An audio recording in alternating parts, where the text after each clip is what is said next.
नमस्कार दर्शक बंधु शिवानी आम पाखे जहाँ खबर अच्छी जे तुम बर्तमान दशम श्रेणी आ तुम दशम श्रेणी बोर्ड परीक्षा दौच हेले तुम मुह को देखी लगुनि कि ए बाबद तुम टिके भी सीरियस कि टेंशन अच्छ बोली एगुड़ा कौन सत मोहल्ला टेंशन कौन जे तुम जहाँ पचारे कथा जल्दी पचार मत बहुत जोर निद लाइन शोबी बोर्ड परीक्षा बोली पचार चलती कौन गोटे परीक्षा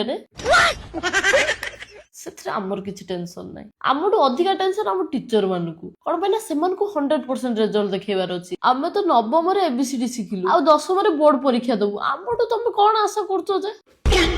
करदी आम रिजल्ट खराब है ताले नोटिस आम टीचर मानक जीव से आमर किसी फरक पड़नी आ मत किसी पचार कि जब पचार जल्दी पचार ना मुझे मत निद लानी मैडम आम पाखे जहाँ खबर अच्छी जे आपण जड़े अभिभावक होई आपण निज पिलार दायित्व न नहीं आपण प्रति कथार शिक्षक को दोषी करुँचा कौन सत मल्ला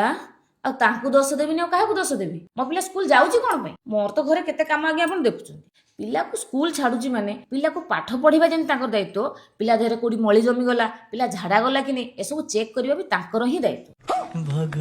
थोड़ा विश्वास करिए ना आज्ञा मो पिला को 4 दिन धरी झाड़ा होना ना पूरा लिखित कम्प्लेन देदेली से हाथ जोड़देले आज्ञा बोले मैडम कथा टी चापी दिंतु उपरको उठातुनि बास से मो पिलार सबू कथा से बुझुं एमती कि ब्रश कर न जाइए भी से ब्रश कर दौरान आ कौन खाली बसी बसी दरमा ने ना कौन मांके आम पाखे जहाँ खबर अच्छी आगू आसी तुम वार्षिक परीक्षा आ वार्षिक परीक्षा तुम टिके भी चिंतित नुह वर्ष आरंभ जमी खेलुल बुलुल ए परीक्षा समय भी सेमती खेलुच बुलुच एगुड़ा कौन सत मोला पाठ कौन आमे पाठ कम में पढ़िबू आम बदल रे तो मम्मी पापा हमरे पाठ पढ़ दउछंती आउ रहिले पास कथा आमे तो खेलबुनी आमे पास हबू खाली आमे पास हबुनु आम से तो चेयर टेबल डेस्क बेंच चक खड़ी डस्टर आ सुन आ कोन रे जो झाड़ू रे न थाउची कि से भी आम से पास है कि आरे क्लास को जीवो आम पाखे जहाँ खबर अच्छी जे आपण जने शिक्षक होई पिला मानकु ठीक भूल किछि सिखौ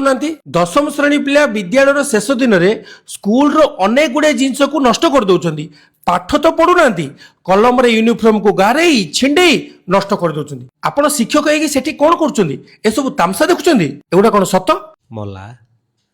चुपचाप बसी देखा छड़ा आम पाखे कौन उपाय अच्छे हाथ गोड़ बांधि सारा पर आमको पचार आम से बस कौन करें किसी करें आज्ञा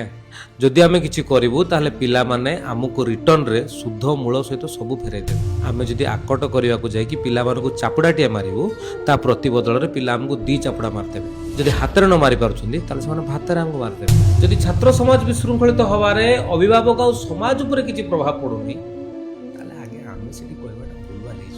देखले तो आज्ञा आज निरीह छात्र समाज भविष्य केउ आड़ को गति कर दायी किए एवं समय आसी परिवर्तन नचेत आगामी 5 वर्ष भितर अनेक क्रिमिनाल सृष्टि हुए ए द्विमत राय रही नमस्कार जय जगन्नाथ।